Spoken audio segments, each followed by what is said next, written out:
نبی علیہ السلام سے پوچھا گیا ما حق جاری علیہ، کہ میرے اوپر پڑوسی کے کیا حقوق ہیں؟ تو چند باتیں جو حدیث اور شریعت کے اندر آتی ہیں ان کو سن لیجئے، پڑوس کے حقوق کیا ہیں۔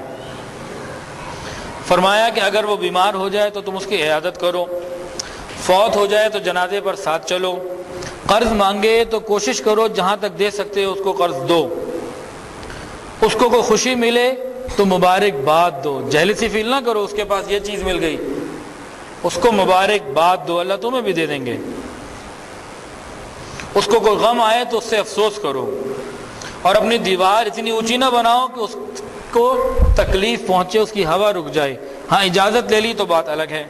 چنانچہ علماء نے لکھا کہ پڑوسی قرض مانگے تو قرض دے دیا جائے، بیمار ہو تو تیمارداری کی جائے، وہ مدد چاہے تو مدد کی جائے، وہ تکلیف میں ہو تو اس کی تکلیف کو دور کرنے کی کوشش کی جائے، اس کی غم برسی کی جائے، اس کو خوشی ملے تو اس کو مبارکباد دی جائے، فوت ہو جائے تو جنازے پہ چلا جائے، وہ سفر پر چلا جائے تو اس کے جانے کے بعد اس کی جان، مال، عزت، آبرو، بیوی، بچوں کی پوری حفاظت کی جائے، اس کی اجازت کے بغیر اونچی دیوار نہ بنائی جائے۔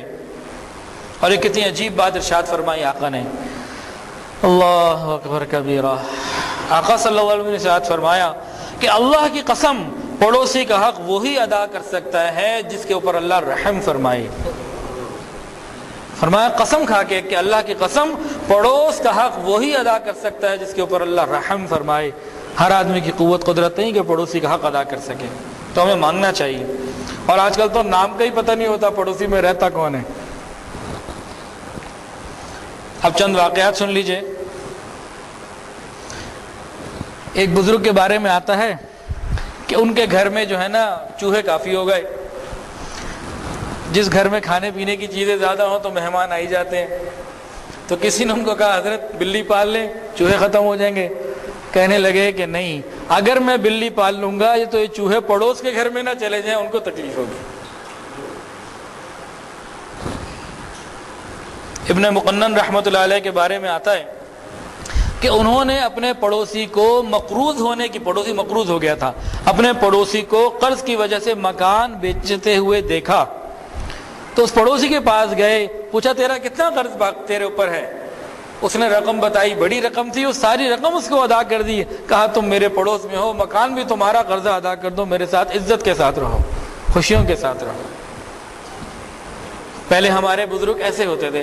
یہ اس وقت کی بات ہے جب ہم صحیح معنی میں مسلمان تھے۔ عبداللہ بن طاہر رحمۃ اللہ علیہ ایک بزرگ تھے۔ ایک مرتبہ انہوں نے اپنی پڑوسن کو دیکھا جو بیوہ تھی، وہ اپنے مکان کو سیل کر رہی تھی۔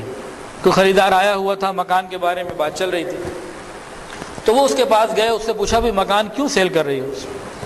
تو اس نے کہا بھائی کچھ ذمہ داریاں ہیں، قرض ہے، 4 بیٹیاں ہیں، خاوند موجود نہیں، تو میرے لیے آمدنی کا ذریعہ نہیں، تو مجھے بیچنا پڑ رہا ہے۔ تو انہوں نے اس کو کہا کہ نہیں، تم یہ گھر نہ بیچو، تمہاری ساری ذمہ داری میرے اوپر۔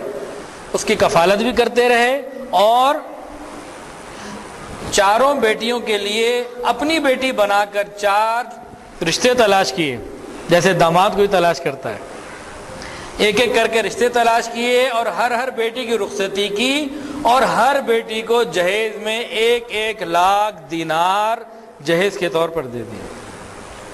ایسے شادیاں کی جیسے کوئی انسان اپنی سگی اولاد کی شادیاں کرتا ہے۔ یہ پڑوس کے حق کی وجہ سے تھا۔ قیامت، ذرا غور کریں، قیامت کے دن یہ لوگ اپنے اس عمل کو لے کے اللہ کے پاس ہوں گے۔ بتائیں ہم کون سے پڑوس کو لے کے اللہ کے سامنے ہوں گے؟